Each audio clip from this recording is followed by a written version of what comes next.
Hi, this is Ben Osborne with Thermo Scientific, and in this video we're going to be looking at how to process iTrack and TMT data with Proteome Discoverer 1.4. So first of all, we're going to get in Discoverer and we're going to start with a new workflow. We're just going to build one from scratch. Now, first of all, we'll need some spectrum files, we'll need some minimum filtering, we'll need a search engine, we'll need a false discovery rate calculator, and we'll need to link them all together. So we'll just start with a normal workflow, and the only additional thing that we will need here is the reporter ions quantifier. And since we're not looking at the MS1 level, we're looking at the MS2, we don't need an event detector here. Now when we click on the reporter's ions quantifier, we'll open up this Quan box, and this data that I'm going to be looking at is has been acquired on an Orbitrap Velos, where the MS data was captured in the Orbitrap and at a resolution of 7500. So really, for integration, 20 ppm is a great place to be. If you were doing higher resolution, you might want to bring in this to help minimize co-isolation or minimize the effects of other noisy things in the low mass range. But otherwise, these default settings are pretty nice, particularly for this experiment.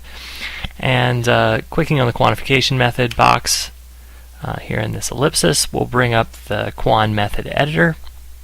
And here you'll see we have a number of templates already pre-built for IOTO TMT, normal TMT, and iTrack.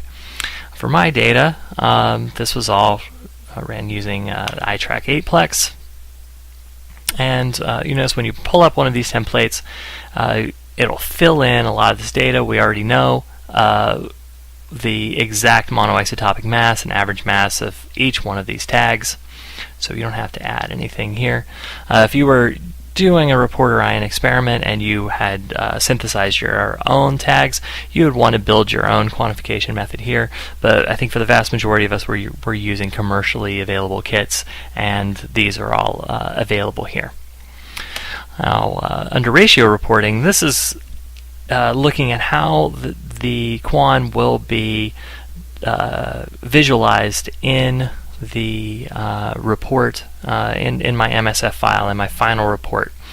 And in this case, we're looking at the default set it up so that we're looking at every other method or every other channel compared to 113 as our baseline. In my case, my data is looking at 4 patients compared to another 4 patients. So in order to add that ratio, I would just put these in here and then click anywhere, and now my ratios will be reported, first 4 versus last 4. Now it's important to know that this isn't the final place that you can alter the Quan method. Once you finish your report, you can go back and change Quan. So if you see something strange where it looks like one of your patients is driving the curve, where they they're the outlier, and it's making your data look like you've got a whole list of biomarkers, but all of them are driven by one patient outlier. You can always go back and just to filter through this data quickly, you can add another channel. This is just going to be another column in your spreadsheet. In this case, we'll just say patient 113 is driving all of these curves, and I just want to see what the Quan looks like without him, and so I'll make a second column in which I've just dropped the patient that is labeled 113. And you can do this and go ahead and just drop a patient from each one, and then you can just look across and say, look, this looks like a biomarker, until we drop the patients that is labeled 117. Just gives you a quick way of looking at what's real and what's not. The next tab is our ratio calculation. I always think it's a good idea to show the raw Quan value. I also tend to replace my minimum quan values with minimum intensity. That way I'm never dividing by 0. If the quan value is missing, then what it's going without this being checked, we're just going to throw that data out because we don't want to divide by 0. And checking this allows us to replace that missing value with the baseline intensity. I like this. I work with a lot of organisms with unstable genomes and cancer cells, so this is some of these proteins are just going to be gone. I also apply quan value corrections. And I skip in my global studies this option to reject all quan values if not all are present. If you're doing a very strict study and you really have to see quan from every one of these patients in order to say that this drug is having this effect, you would want to take this. You would want this option. The fold change threshold, this is just for visualization in your report. In this setting, anything up or down regulated greater than 2-fold is going to be highlighted in a different color. That way it's just obvious. It really doesn't mean much here. The maximum fold change allowed, you can set this to whatever you want, and if you want to actually exceed this, you can use ratios above this. Now, a new feature in Proteome Discover 1.4 is this percent co-isolation exclusion feature. So there have been several recent papers that have showed that co-isolation is one of the main problems leading to ratio suppression in, say, iTrack or TMT experiments. Here's a place where you can attempt to minimize co-isolation, and this is a new feature that is added for this version. Under Protein Quan, under this tab, the defaults are pretty much, in most cases, what you're going to need here. It's nice to see that ratio counts. It is very nice to see the variability between replicates, and in most cases, you want to look at your data from the protein group level, but you can change this off if you're interested in something where protein grouping is causing problems. In almost every case, you're going to want to use only the unique peptides for Quan. If you're using all peptides and you're using a common little sequence that has been identified that is in hundreds of proteins, and that is being averaged into your protein of interest that really is upregulated 2-fold, but you have this peptide that is very, very common in lots of other proteins, and it's at 1.0, you're going to end up getting some ratio suppression, and it's going to make your protein look like it's not as upregulated as it really is. So in most cases, you're going to want to leave this to only Quan on the uniques.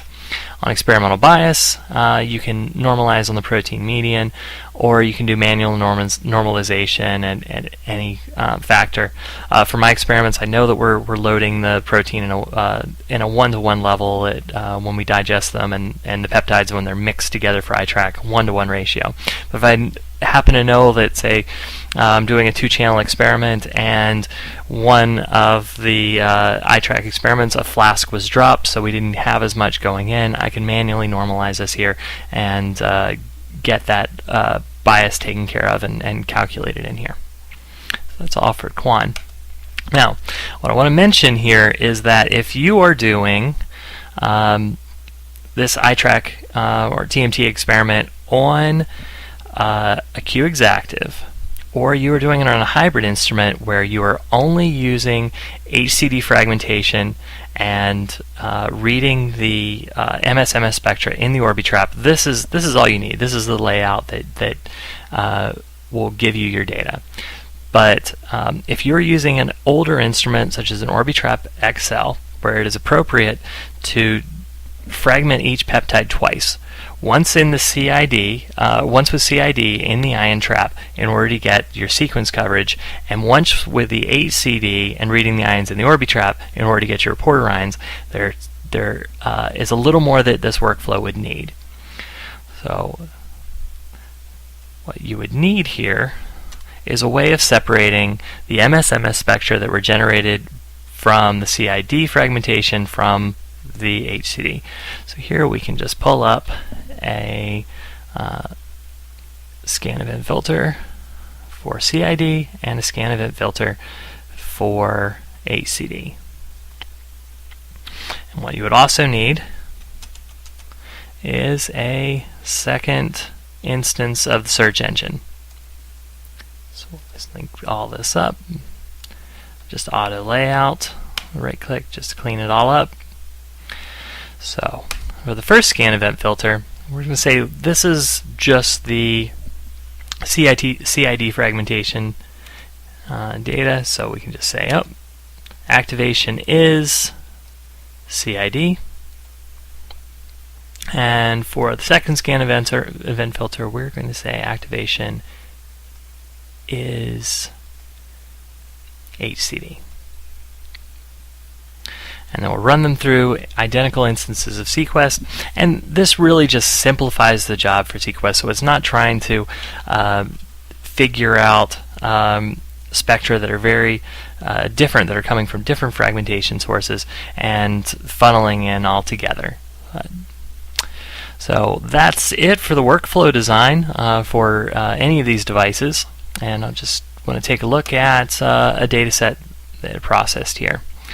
And so your results here, this is processed using the UniProt FASTA format. So we have an accession number, our identifier with our universal gene ID inside it, score, coverage, proteins, peptides, and then we'll have our nice Quan tab where we're looking at the first 4 patients divided by the next 4 patients.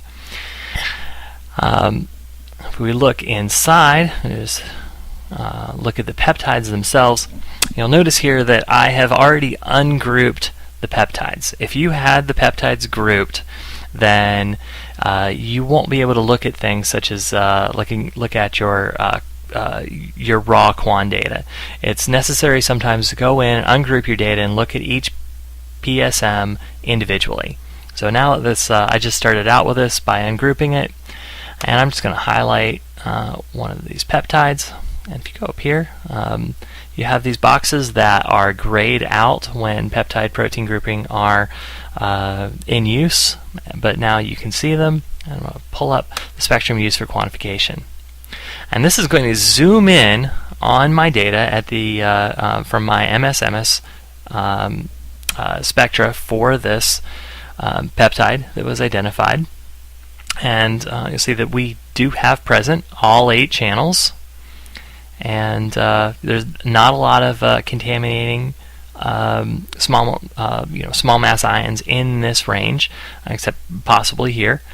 But get your Quan values, you can take a nice look at them, and if we wanted to see the quality of this spectra, we can also look at our fragment match, and we've got lots of supporting ions to support the hypothesis that this is the peptide, and then we have the Quan from each one of the 8 patients. So really that's all I have here for how to do an iTrack or TMT experiment.